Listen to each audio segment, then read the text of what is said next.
봄, 여름, 가을, 겨울 4계절이 이렇게 뚜렷하게, 여름도 적당하게 덥고 겨울도 적당하게 추운, 그리고 봄, 가을, 이렇게 좋은 계절이 있는 나라가 이 땅에 그렇게 많지 않습니다. 미국만 해도 겨울이 얼마나 추운지요. 작년 겨울에도 영하 50도까지 내려갔고요. 중국도 이 대륙 땅이 얼마나 덥고 얼마나 추운지요. 그리고 사시사철이 분명할 뿐만 아니라 기후도 좋아요. 공기도 좋고. 북경을 가보면 대낮에도요, 비가 오면 앞이 안 보여요. 헤드라이트를 켜도 안 보여요. 밤보다 더 껌껌해요. 그만큼 공해가 심한. 그런데 우리나라는 얼마나 깨끗합니까? 자, 그런데 사시사철 나는 채소, 곡식도 철 따라 우리에게 필요한 곡식이 이렇게 많은 나라도 많지 않아요.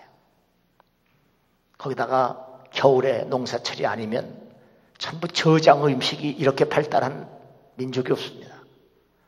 이번에 시진핑이 와서 자기도 김치 좋아한다 그랬는데요. 김치 한번 맛들이면 그 발효식품이기 때문에 중독이 돼요. 근데 나쁜 중독이 아니라 선한 중독이 되거든요. 미국에서도 김치 맛을 아는 미국 사람들이 직장에서 한국 사람들이 김치 싸가면 몰래 도시락에서 훔쳐 먹어요. 중독성이 있어서 그래요. 자, 이렇게 된장, 고추장, 김치, 모든 발효식품을 저장해서 겨울에 먹고요. 또 봄 되면 새로 나오는 채소들, 여름 되면 곡식들. 이렇게 살기 좋은 나라가 사실 없습니다. 아멘 안 하는 거 보니까 사는 게 좀 고달픈 모양이네. 저도 여러 나라를 가봤지만 이렇게 사시사철 산천초목이 푸고 이렇게 살기 좋은 나라 전체 없어요. 정말 감사해요.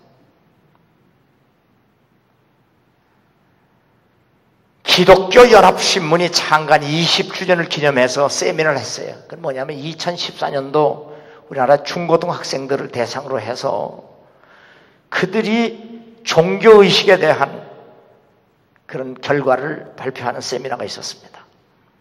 이 세미나에 의하면 중고등학생들, 예수 믿는 사람들과 안 믿는 아이들을 똑같이 이렇게 뽑아서 삶의 만족도를 조사해봤더니 중고등학생 43.3%가 만족하다, 32% 보통이다, 25% 불만족스럽다. 난 정말 사는 게 참 좋다. 나처럼 참 우리나라에서 사는 게 참 좋다 하는 아이들이 40%밖에 안 돼요. 그리고 25%는 사는 게 싫다는 거예요. 그런데 네덜란드의 경우에 보면 청소년들 94%가 만족하다고 얘기를 해요. 같은 땅덩어리에서 더 좋은 나라에서 살면서도 왜 우리 아이들은 그렇게 만족하지 못할까? 네덜란드 아이들은 95% 이상이 만족하다고 하는데 우리는 왜 아이들이 그렇게 만족하지 못할까? 기독교인 아이들도, 예수 믿는 아이들도 47%만이 만족하고 비기독교인들도 40% 만족하다니까 예수 믿으나 안 믿으나 만족하는 건 거의 비슷해요. 신앙 생활에 미치는 영향은 어머니로부터 47%, 교회 친구 선후배로 27%, 목회자로 12%, 아버지로 10%. 보통 우리가 예수 믿는 사람들을 간증하다 보면 대체적으로 다 어머니부터 영향받았다는 얘기를 자주 하죠. 사실이에요. 한 반 이상이, 반 정도가 어머니로부터 신앙을 물려받았다 그렇게 얘기도 합니다. 저도 그렇습니다.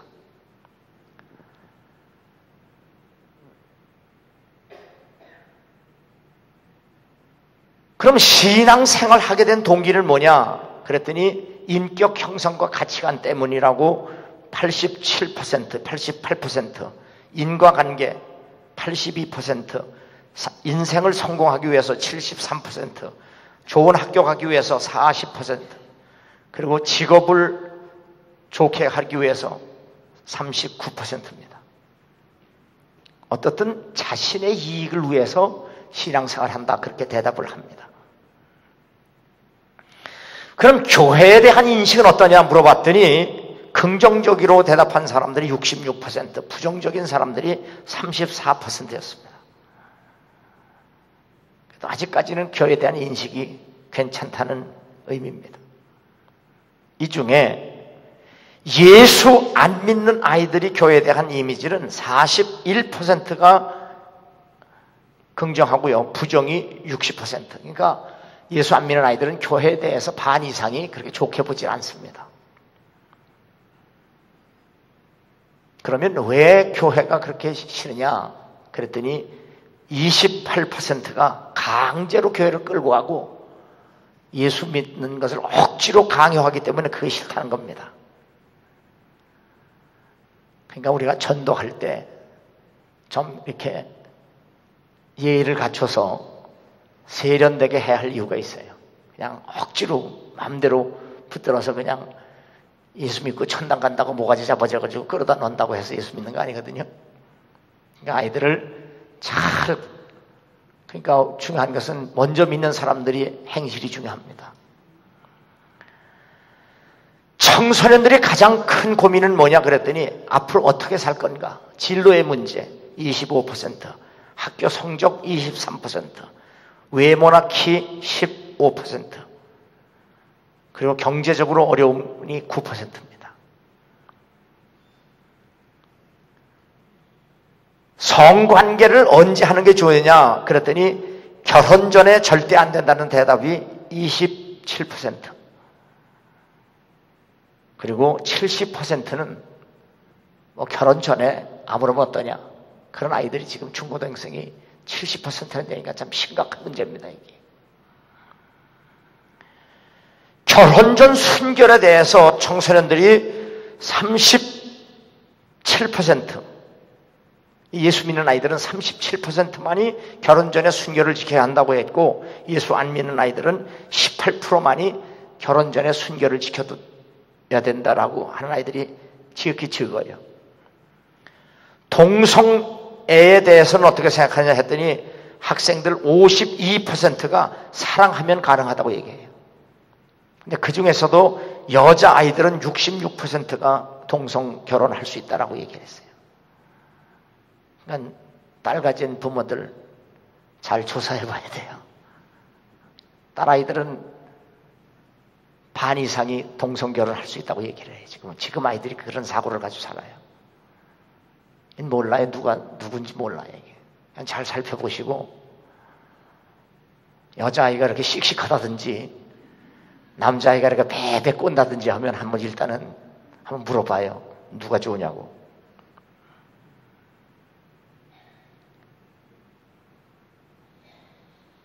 그런데 예수 믿는 아이들조차도 38%가 동성결혼 가능하다고 했고요. 비기독교인들은 66%가 동성결혼 좋다고 얘기했습니다. 자, 이 좋은 땅에서 살면서도 만족하지 못하고, 그리고 인생을 사는 것도 하나님 말씀보다는 자기의 소견대로, 자기 생각대로, 자기 마음대로 살고 싶은 아이들이, 우리 자녀들이 더 많다는 사실이 우리의 현실입니다. 마태복음 5장 16절에 보면 주님이 제자들이 이렇게 말씀합니다. 너희 빛이 사람 앞에 비치게 하여 그들로 너희 착한 행실을 보고 하늘에 계신 너희 아버지께 영광을 돌리게 하라. 사람들에게 예수 그리스도를 증거하려면 예수님은 우리가 크리스찬이 몸으로 착한 행실을 보여줄 수 있어야 된다 그 말입니다. 전도는 말로 하는 것만 가지고 안 된다 그 말이에요. 우리의 행동이 그렇게 따라가야 그것이 바로 전도가 된다는 말씀을 주님이 친히 제자들에게 하신 겁니다. 공자가 자기 제자 증자에게 묻습니다. 왕께서 지극한 덕과 요령으로 천하의 백성들을 따르게 하고 화목하게 살도록 위아래가 원망 없이 그렇게 원망과 불평 없이 그렇게 화목하게 살 수 있도록 했는데 너는 그걸 아느냐? 우리나라 왕이 백성들로 하여금 왕을 잘 따르게 하고 그리고 아래 위가 서로 원망 불평 없이 그렇게 화목하게 살게 한 그 이유에 대해서 알고 있느냐 물었더니 제자가 제가 어찌 그것을 알겠습니까? 라고 말합니다. 이때 공자가 정자에게 한 말은 이렇습니다. 신체 발부는 수지 부모요 불감 회상은 효지시하라. 이 몸 신체는 부모로부터 물려받았다. 그러니 신체에 있는 모든 머리털 하나라도 살갗도 다 부모에게 물려받은 것이니 이것은 결코 손상하지 않아야 한다. 그래서 우리나라는 상투를 틀었던 거예요. 이스라엘 백성들도 머리를 못 깎아는 거예요. 그리고 성경에 보면 몸에 문신도 못하게 했어요. 부모로부터 물려받은 이 몸을 손상하지 아니하고 끝까지 깨끗하게 세우고 지키는 것이 효도다 이 말이에요. 몸을 세워 도를 행하고 후세의 이름을 날림으로 부모를 드러내는 것이 효의 끝이다. 이 몸으로 부모 잘 공경하고 몸으로 잘 살아서 몸으로 자기 이름을 날리고 그래서 부모를 공경하고 왕을 잘 섬기고 자신의 몸을 세우는 것, 이것이 바로 충성이며 효라고 가르쳤습니다. 성경은 이렇게 얘기합니다. 너희 몸은 너희가 하나님께로 받은 바 너희 가운데 계신 성령의 죄인 줄을 알지 못하느냐. 너희는 너희 자신의 것이 아니라 값으로 산 것이 되었은즉 그런즉 너희 몸으로 하나님께 영광을 돌리라. 공자는 부모로부터 물려받은 몸이기 때문에 귀하게 여기라고 가르쳤지만 사도 바울은 하나님께로부터 물려받은 우리의 몸이기 때문에 더 귀하고 중하다고 가르쳤습니다.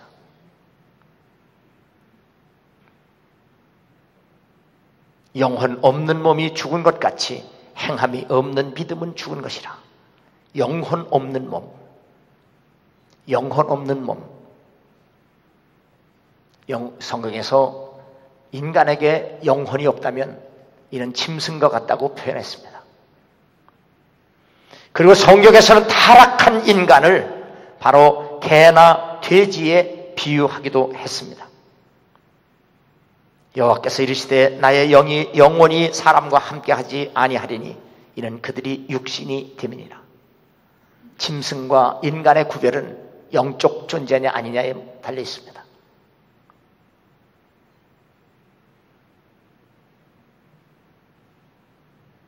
너희가 하나님의 영을 알지니 곧 예수 그리스도께서 육체로 오신 것을 시인하는 영마다 하나님께 속한 것이고 영이신 하나님께서 육체로 이 땅에 오신 분, 그분이 예수 그리스도입니다. 인간이 되셔야만 인간을 대신하여 죄와 사망에서 우리를 구원하실 수 있었기 때문입니다. 그래서 사도 바울은 빌립보 교인들에게 그는 근본 하나님의 본체시나 하나님과 동등됨을 취할 것으로 여기지 아니하시고 오히려 자기를 비워 종의 형체를 가지사 사람들과 같이 되었고 사람의 모양으로 나타나사 자기를 낮추시고 죽기까지 복종하셨으니 곧 십자가에 죽으십니다. 하나님의 본체에서 인간의 형체, 곧 육체로 오신 예수 그리스도께서 여러분과 나를 대신하여 우리의 죄를 대신 지시고 십자가에 죽으심으로 우리로 하여금 우리의 몸을 썩을 몸으로가 아니라 귀한 몸으로 살게 하신 그 은혜, 그 사랑, 사실 감사한 일밖에 없는 겁니다. 그러므로 예수 그리스도로 말미암아 살게 해주신 이 귀한 몸으로 하나님께 영광을 돌릴 수 있는 산 제물로서 영적 예배적 삶이 여러분에게 사라지는 그런 복된 성도가 되기를 주의 이름으로 축원합니다. 그러므로 크리스찬은 삶 자체가 하나님께 영광이 될 수 있어야 합니다.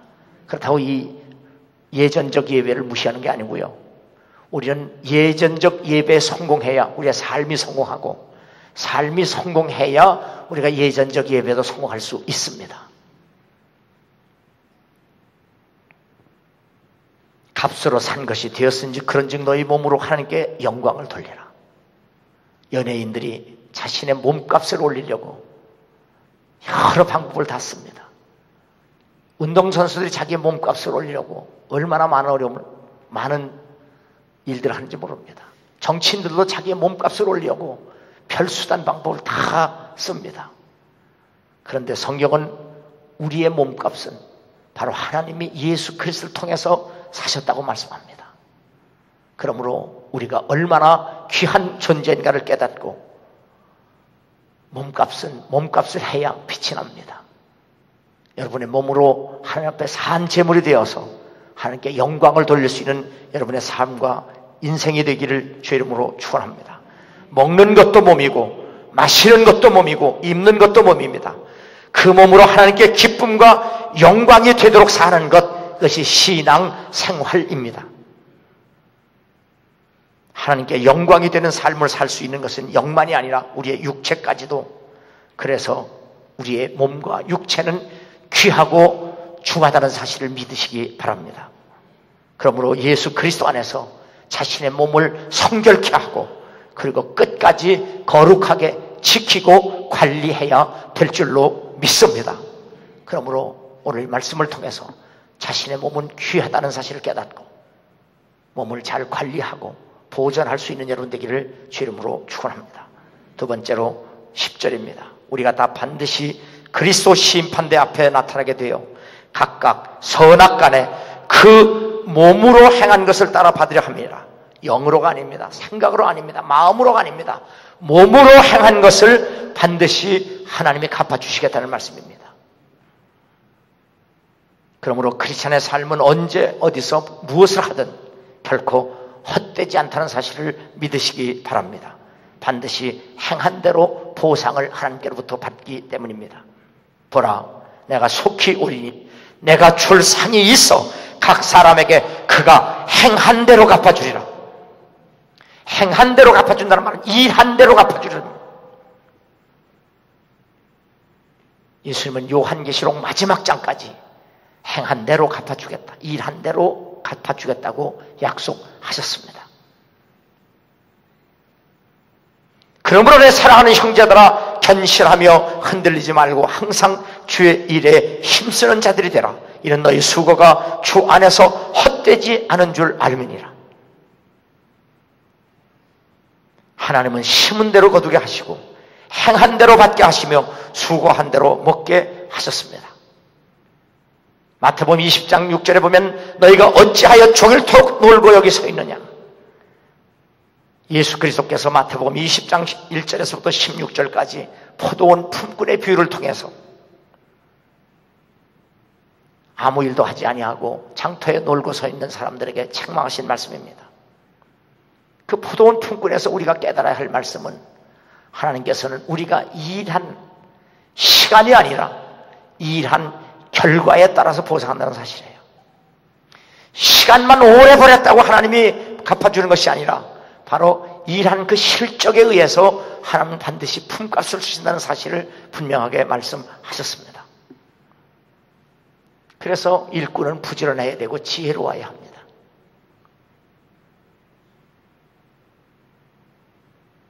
시편 128편 2절에 하나님을 경외하는 자에게 복되고 형통한 사람들에게 이렇게 말씀합니다. 내가 내 손이 수고한 대로 먹을 것이라. 형통한 사람은 어떤 사람이냐? 수고한 대로 먹는 사람입니다. 복된 사람이 어떤 사람이냐? 수고한 대로 먹을 수 있는 사람입니다. 하나님을 경외하는 사람에게 하다는 어떤 복을 주시느냐? 수고한 대로 먹게 하시는 분입니다.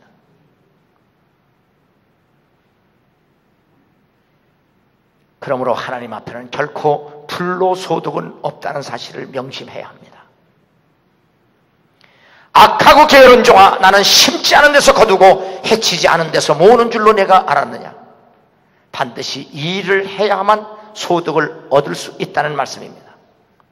일하지도 않고 먹기만 하는 게으른 사람을 하나님은 결코 기뻐하시지 않습니다.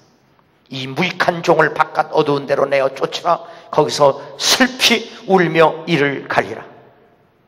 인간은 결코 일터에서 놀고 허송세월을 하는 존재가 아니라는 사실을 심각하게 받아들일 수 있어야 합니다. 일할 수 있는 크리스찬이 자신의 몸으로 일하지 아니하고 놀고 먹는 것은 참으로 부끄러운 일임을 알아야 합니다. 잠언 31장 10절과 31절에 거기 현숙한 여인을 누가 얻겠느냐, 귀하다는 얘기예요. 현숙한 여인, 엑셀런트 오멘, 아주 온전한 여자, 완전한 여자입니다. 완전한 여자는 어떤 여자냐? 여러 가지 덕목이 쭉 나옵니다. 그 중에 하나, 자기의 집안 일을 보살피고 게을리 얻은 양식을 먹지 아니하니라.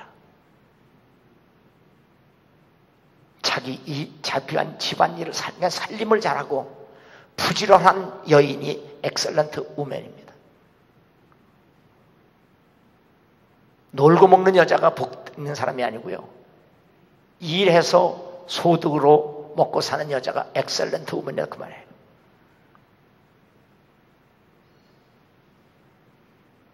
자라면서 손끝에 물도 안 묻혀봤다는 사람은 사실 크리스찬이 될 자격이 없습니다. 무제주 상팔자, 무자식 상팔자, 다 헛소리입니다. 하나님은 우리에게 살아갈 수 있는 재능도 주셨고, 몸의 재능을 주셨고, 영적으로 일할 수 있도록 은사도 주셨습니다.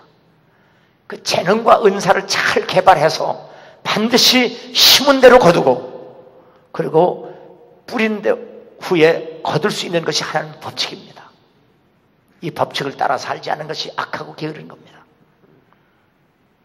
그러므로 일하는 것을 부끄러워하지 말고 하나님이 주신 건강한 몸으로 무엇을 하든지 죽게 하듯 부지런히 일해서 그 소득은 사장이 주는 것이 아니라 성경은 하나님이 주신다고 분명히 말씀하셨습니다. 이것은 바로 생사화복이 하나님의 손에 달렸다는 말씀입니다. 디도서 1장 10절에 보면 불순종하고 헛된 말을 하며 속이는 자, 이런 자들이 더러운 이득을 취하려고 마땅하지 아니한 것을 가르쳐 가정들을 온통 무너뜨리느라. 작금에 보여지는 이단과 사이비들의 행태와 똑같습니다. 이단과 사이비들은 하나님 말씀에 불순종합니다. 그리고 헛된 말을 합니다. 그리고 사람들을 속입니다. 이런 자들이 더러운 이득을 위해서 마땅치 아니한 교리를 가르쳐서 가정을 무너뜨리는 일을 서슴없이 하고 있습니다. 이단과 사이비들이 보여주는 행태에서 주님이 말씀하신 대로 빛과 소금의 행태는 전혀 보이지 않습니다. 항상 거짓말쟁이며 악한 짐승이며 배만 위하는 게으름뱅이니라. 악한 짐승, 배만 위하는 게으름뱅이, 거짓말쟁이, 이단과 사이비를 전형적으로 말씀하고 있습니다. 게으름뱅이는 일하기를 싫어하면서 남의 것을 속여 빼앗는 일에 능수능란합니다. 사도 바울은 사도 바울은 그렇게 교회를 많이 세우고 수많은 사람을 전도했음에도 불구하고 밤낮으로 일해서 함께 일하는 일행을 다 먹여 살리고 낮과 밤으로 일하면서 복음을 전했다고 고백했습니다. 그가 복음을 증거함으로 말미암아 그로 인해서 먹고 살 수 있었음에도 불구하고 자기가 일해서 먹고 산 것은 교인들에게 반드시 일해서 먹고 살라는 것을 가르치고 본이 되기 위해서 그랬다고 했습니다. 그러므로 예수 믿는 사람들은 하나님 잘 믿으면 일하지 않아도 오병의 기적이 일어나서 먹고 남는다는 그런 헛된 꿈 꾸지 말고 땀 흘릴 만큼 성실하게 신실하게 살아서 일한 대로 행한 대로 하나님으로부터 체험을 받는 그런 복되고 건강한 인생이 되기를 주의 이름으로 축원합니다. 존 웨슬리는 감리교인들로 하여금 선행을 하기 위해서는 부지런히 그리고 성실하게 지식과 기술과 경영을 배우고 정직하게 일해서 돈을 벌라고 가르쳤습니다. 이것이 그리스도인입니다. 이것이 감리교인입니다. 성실하게 부지런하게 지식을 배우고 기술을 배우고 경영을 배워서 정직하게 일해서 돈을 벌어야 선행을 할 수 있다고 가르쳤습니다. 한번 따라해서 부지런히 일하자, 성실하게 일하자, 지식을 배우자, 기술을 배우자, 경영을 배우자, 정직하게 일하자. 그래서 돈을 벌자. 그래서 남을 돕자. 이것이 감리교인들이에요.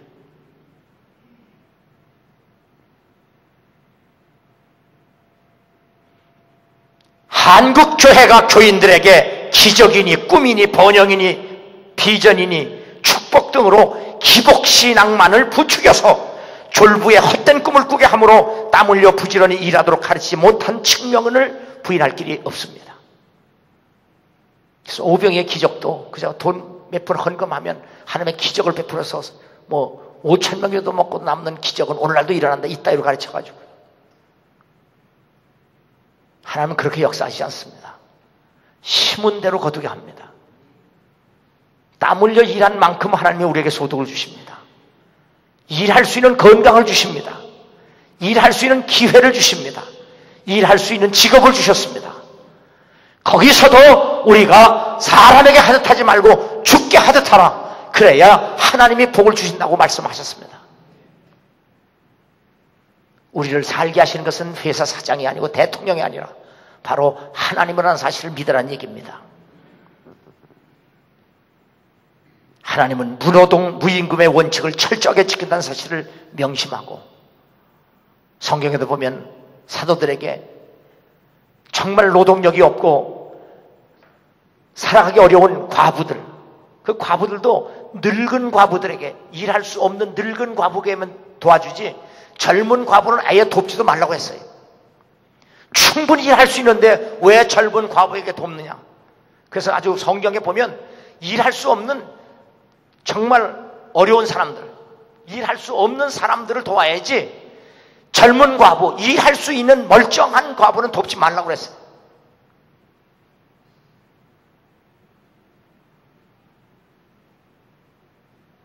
그러므로 우리 소명교회 교인들은 부지런히 일해서 그 일한 대가로 하나님께로부터 체험받아서 건강하게 살아갈 수 있는 행복한 가정이 되기를 주의 이름으로 축원합니다.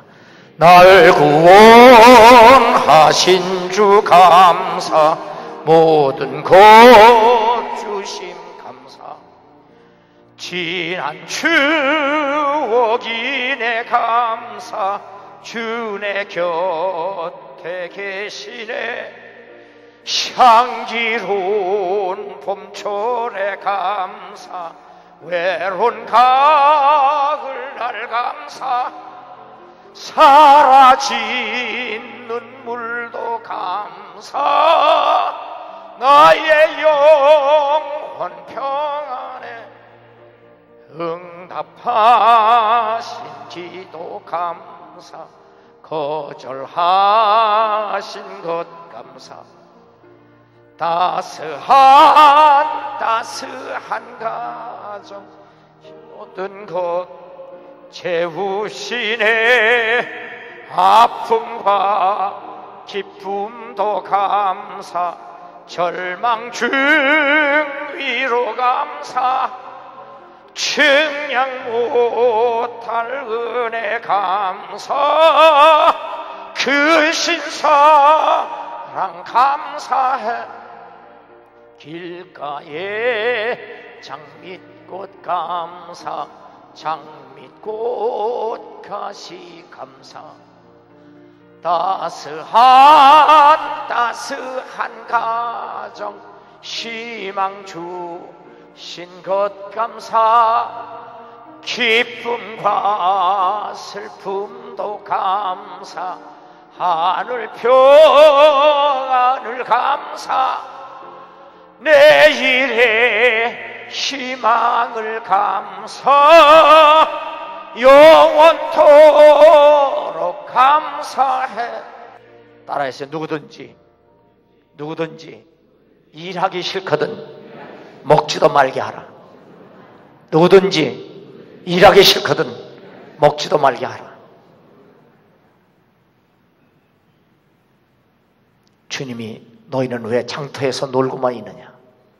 장터는 놀이터가 아니죠? 일하는 데죠? 왜 너희는 장터에서 놀고만 있느냐. 일하기 싫거든 먹지도 말게 하라.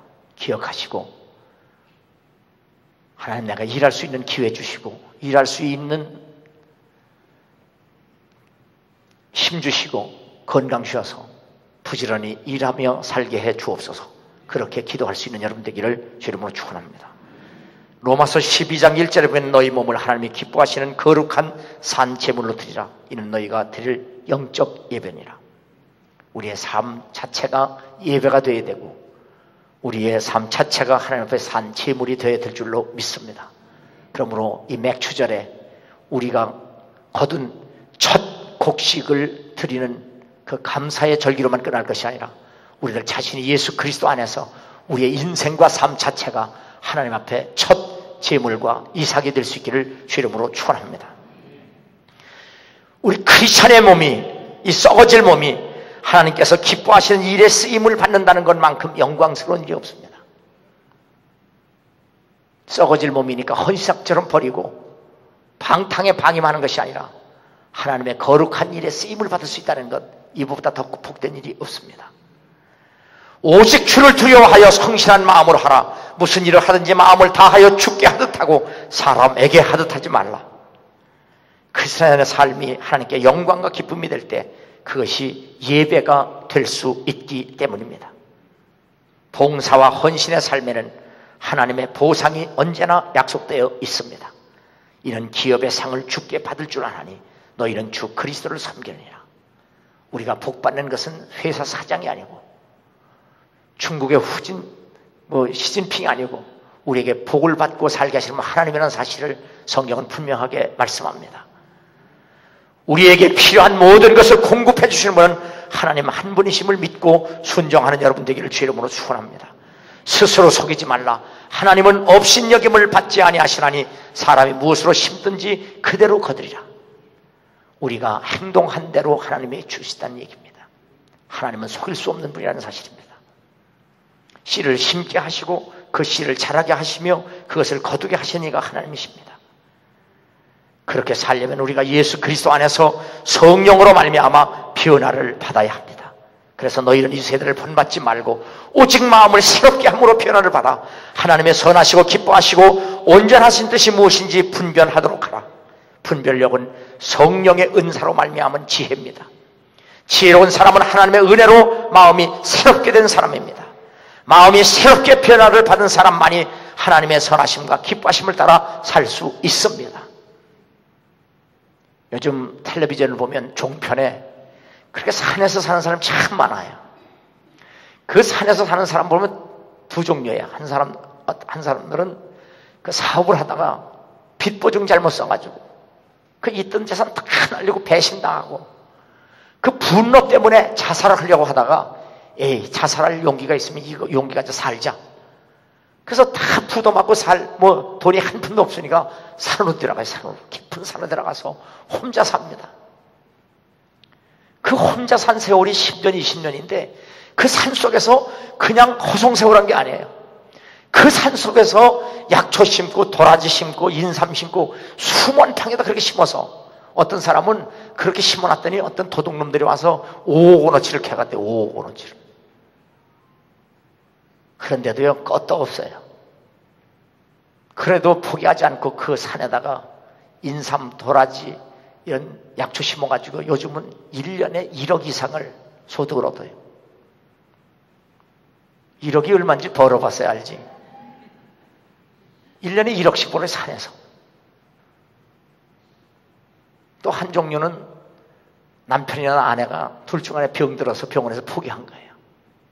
어떤 부부는 부부가 다 암으로 포기했는데 산속에 들어가서 그냥 자연식하게 가면서 저들이 살기 위해서 그 산에다가 약초 심어서 그걸 자들이 농사 지어서 그렇게 하다 보니까 건강도 해지고 그래서 그걸 팔아서 하다 보니까 건강도 회복하고 돈도 벌고 그렇게 사는 사람이 우리가 상상한 것보다 얼마나 많은지 몰라요. 자, 내가 여러분들을 산속으로 끼어들어가라는 게 아니고요. 죽으려고 하다가 죽을 찌에 가서 마음을 바꿔서 죽으려고 하는 마음으로 살자는 마음으로 바꾸니까 산속에 들어가서도 혼자 살면서 1년에 1억 이상을 번다 이 말이에요.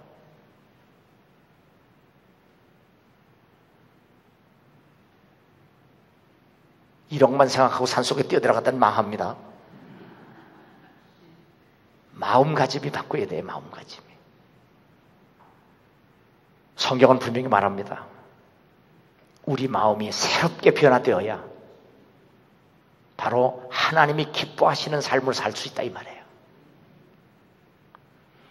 그래서 사도 바울은 우리가 낙심하지 아니하노니 우리의 겉사람은 낡아지나 우리의 속사람은 날로 새로워지는도다.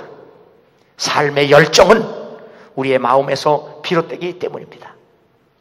그래서 잠언 4장 23절에 보면 무릇 지킬 만한 것보다 마음을 지켜라. 생명의 근원이 그 마음에 있느니라. 이번에 한강에서 어느 공기업의 간부가 보니까 미국에서 공부해서 박사학위까지 받은 간부더라고요. 그런데 돈 먹었지 했더니 그냥 한강에 빠져 죽어버렸어요.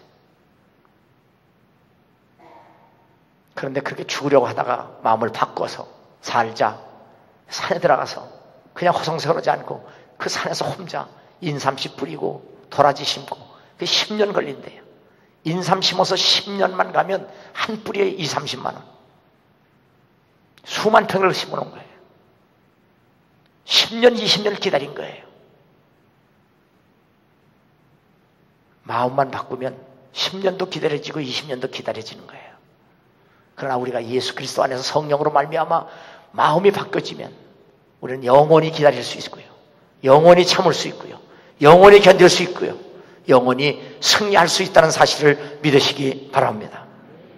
여성 산악인 고미영 씨가 2009년 히말라야 낭카 파르바트라고 하는 곳에 등정을 하고 내려오다가 실족사했습니다.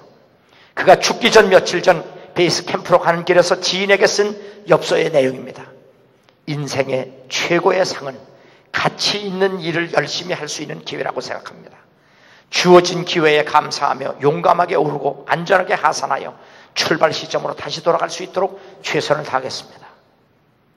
이 산악인이 등정하고 내려오다가 실족사에서 히말라야 산에서 근데 그 죽기 전에 쓴 엽서에 보면 인생의 최고의 상은 가치 있는 일을 위해서 열심히 일할 수 있는 것이다 그랬어요. 그러니까 산악인에게는 등정하는 거죠. 그러다가 내려오다가 죽었어요.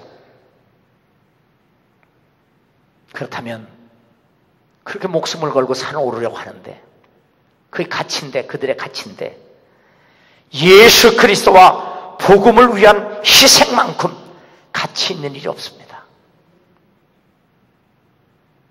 여기에 우리의 열정을 쏟지 못한다면 그 인생은 불행합니다.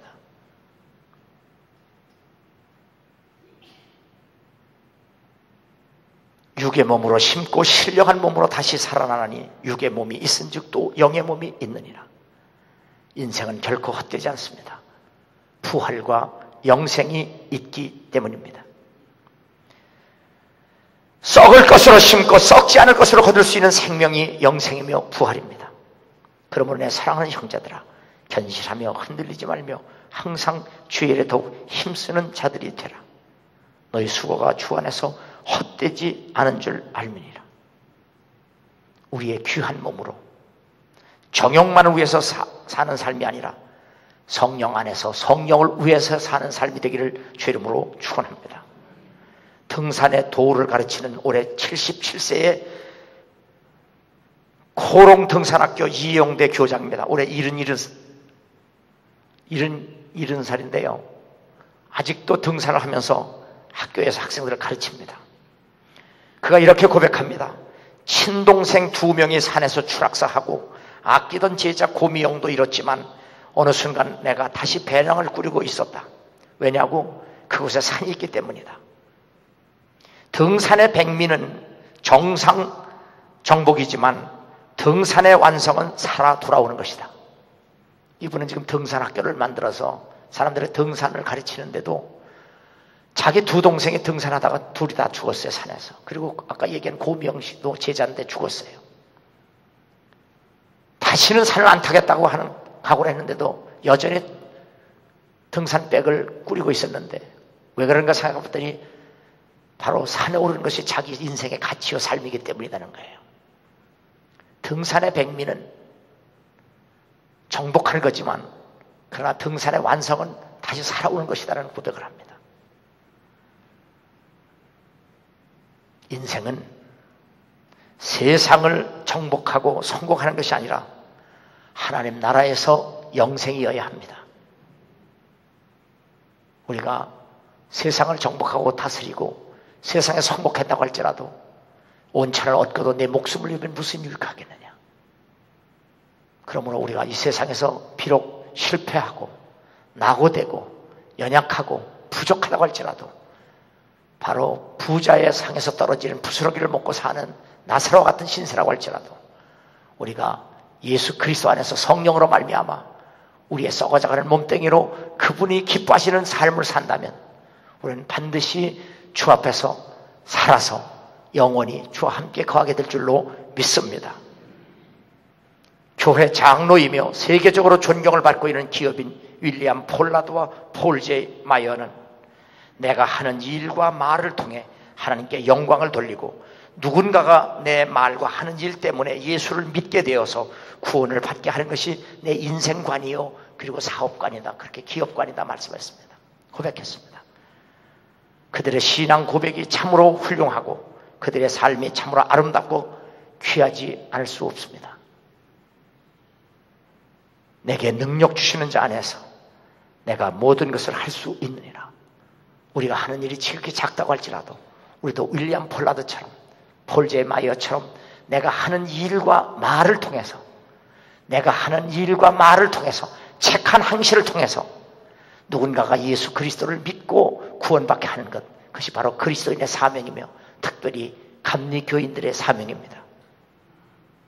우리도 이렇게 복음에 합당한 삶으로 하나님께 영광이 되는 삶과 인생이 될 수 있기를 주 이름으로 축원합니다. 잘하였도다 착하고 충성된 종아, 내가 많은 것을 내게 맡기리니 주의 보좌 앞에 가서 하나님의 심판대 앞에 가서 하나님으로부터 착하고 충성된 종아, 잘하였도다 내가 많은 것을 내게 맡기리니 행한 대로 갚음을 받는 복된 성도와 가정이 될 수 있기를 주 이름으로 축원합니다.